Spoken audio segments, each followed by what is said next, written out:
Well, we're speaking today with a good friend of mine, Dr. Willard Harley. I often call him Bill, Dr. Bill. We have known each other. How long has it been? Was it back in the 70s? It was when I started attending First Baptist Church of White Bear Lake, which is now Eagle Brook, Yes, with 20,000 people in attendance. amazing.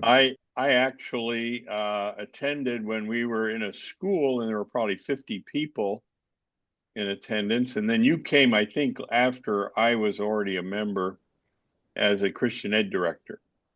Yes, And I I was the remember that. chairman of the Christian Ed committee of the Yes. church. So I was on the board as the so you and I worked together on a lot of projects. Oh, we did. It was so much fun. And those were the formative years for me in my ministry. I was thinking back to some of the mistakes or the learning experiences, shall we call it. But I've learned so much, and you have as well. Well, I wanted to focus a little bit on the audience is very interested in prayer and in personal growth, personal and spiritual growth. And I thought you'd be an excellent guest in order to bring some of those things into focus. I wanted to start with something that you had mentioned in one of the books that you have written, Get Growing Christians. When that first came out, I was really interested in it, and I used it in a class, in a discipleship class, because I felt like Hmm. some of the chapters were really relevant. Now, I know that many believers really struggle with discerning and understanding God's will in general and for their own lives and their relationships in particular. And I've often thought it'd be a lot easier if God just sent us a text message. But in one sense, he has, with Yeah, as I was going to say. that's right. So to help us sort this out, I invited you to join us for the conversation. Some of you may know from the introduction that Dr. Harley is active as a Christian counselor with a worldwide audience, with clients all over the world, and an author of many books, all of which I would recommend to you for sure. They're so well done. And with his wife, Joyce, they do, is it a weekly radio broadcast or is it bi-weekly? Well, we try to make it daily, but it's turned into Monday, Wednesday, and Friday, and not always do we do that actually. But Mhm. that's our goal. Monday, Wednesday, and Friday for sure. But we have, I think now, see, we started in 2005, I believe. So we have 20 years of archived radio shows on marriage where people call in and they Wow. give us emails, and we Yes. cover the waterfront, and we handle every problem there is. And you get it with your app, MB Radio, Hmm. Marriage Builders app, and also we're now on Spotify, and we have a YouTube channel, and so Well we're done. doing all kinds of stuff. Yes. And you and I are trying to keep up with the technology as it's moving along at a fast pace. Right. That's for Yep. sure.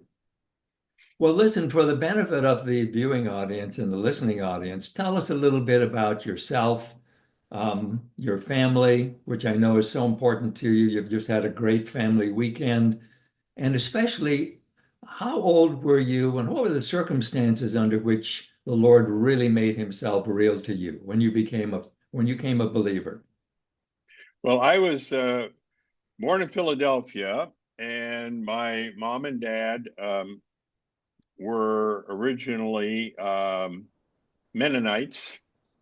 Oh, And when my father decided to go to college, the church disowned him because they didn't believe in education. There are two groups of Mennonites. There are the education wanting education Mennonites and the not wanting education Mennonites. And my really? dad and mom were the non wanting education. So he broke away from the church, went to Wheaton College, got his bachelor's degree at Wheaton. And for that, he was disowned by the church and his family. Goodness. And he basically became undenominational, Ah, which is kind of Bible believing, basic Christian, yes. and took a job at Westmont College in Santa Barbara. So when I was 4 years old, I came to Santa Barbara and lived there for most of my youth. And Joyce and I met at our church that my uncle started in Santa Barbara, Grace Church, and Great. we married in 1962.